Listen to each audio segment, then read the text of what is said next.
akan memantau perkembangan terkini dari jalannya sidang isbat. Pemirsa, kami akan kembali mengajak Anda untuk melihat perkembangan jalannya sidang isbat penentuan 1 Zulhijjah di Kementerian Agama Republik Indonesia. Ada Fatma Ayu yang akan melaporkan informasinya langsung dari kantor Kementerian Agama di Jakarta. Fatma Ayu, bagaimana jalannya sidang isbat penentuan awal Zulhijjah sejauh ini? Baik Fitri, saat ini menunjukkan pukul 18.40 waktu Indonesia bagian Barat dan istirahat ini nampaknya masih berlangsung sehingga sidang isbat masih belum dilanjutkan oleh pihak Kemenak Republik Indonesia. Kami masih menunggu sidang isbat ini berlangsung dan nantinya diperkirakan konferensi pers diperkirakan akan berlangsung dari pukul 19.05 waktu Indonesia bagian Barat yang akan disampaikan oleh Menteri Agama, Wakil Menteri Agama, Ketua MUI, lalu juga adalah Ketua Komisi 8 DPR RI dan juga Dirjen Bimas Islam. Dan memang untuk Indonesia sendiri atau pemerintah sendiri ini sejak tahun 2022 Fitri mengikuti kriteria dari Mabims. Kriteria baru dari Mabims ini adalah tinggi hilal yang dibutuhkan adalah minimal 3 derajat. Sementara itu untuk sudut elongasi minimal ini adalah 6,4 derajat. Jika syarat ini terpenuhi, maka nantinya syarat hisab dan dikonfirmasi oleh Ruqyat ini bisa menentukan bulan baru. Dan tidak hanya Indonesia saja yang mengikuti kriteria dari Mabims ini, tapi juga ada dari Singapura, Brunei Darussalam, dan juga Malaysia.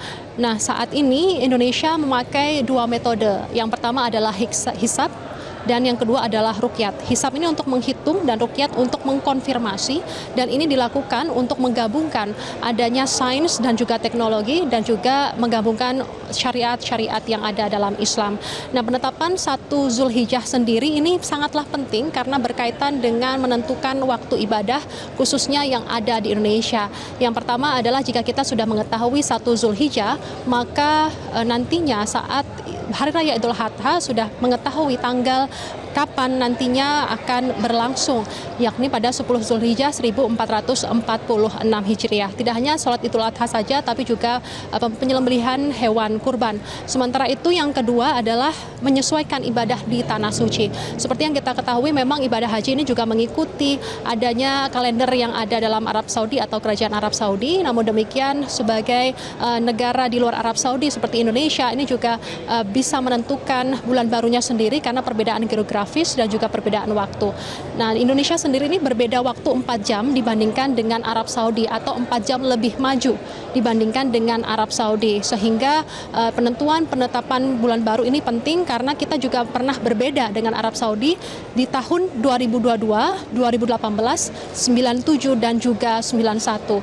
Nah, kita saat ini menunggu apakah nantinya penetapan bulan baru ini sama dengan di Arab Saudi. Sementara itu yang terakhir adalah untuk menghindari perbedaan dan juga kebingungan di tengah masyarakat. Seperti yang kita ketahui bahwa Indonesia ini merupakan salah satu negara dengan penganut Islam terbesar di dunia, sehingga banyaknya organisasi masyarakat lalu juga banyak organisasi-organisasi lain yang menentukan adanya penetapan bulan baru. Pemerintah hadir di sini untuk memenuhi kebutuhan masyarakat dan sekaligus sebagai ulil amri untuk mengurusi urusan masyarakat yang ada di Indonesia dengan menetapkan bulan baru. Salah satunya adalah 1 Zulhijjah 1446 Hijriah. Maka dari itu nantinya akan ada penetapan secara sah di mata hukum, dan demikian ibadah ini yang nantinya bisa disatukan dan masyarakat Indonesia tidak merasa bingung seperti itu. Walaupun demikian, memang tidak hanya pemerintah saja yang menentukan hilal dan juga menentukan bulan baru ini, tapi juga salah satu organisasi masyarakat seperti Muhammadiyah ini juga sudah menentukan bulan baru 1 Zulhijjah yang jatuh pada esok hari tanggal 28 Mei 2025, dan 10 Zulhijjah atau Hari Raya Idul Adha menurut Muhammadiyah akan jatuh pada tanggal 6 Juni 2025.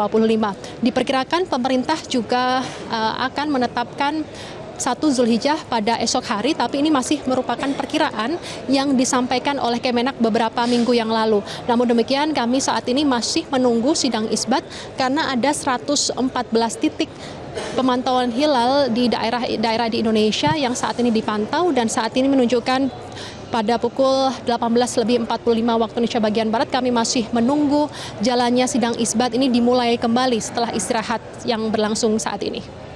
Fitri.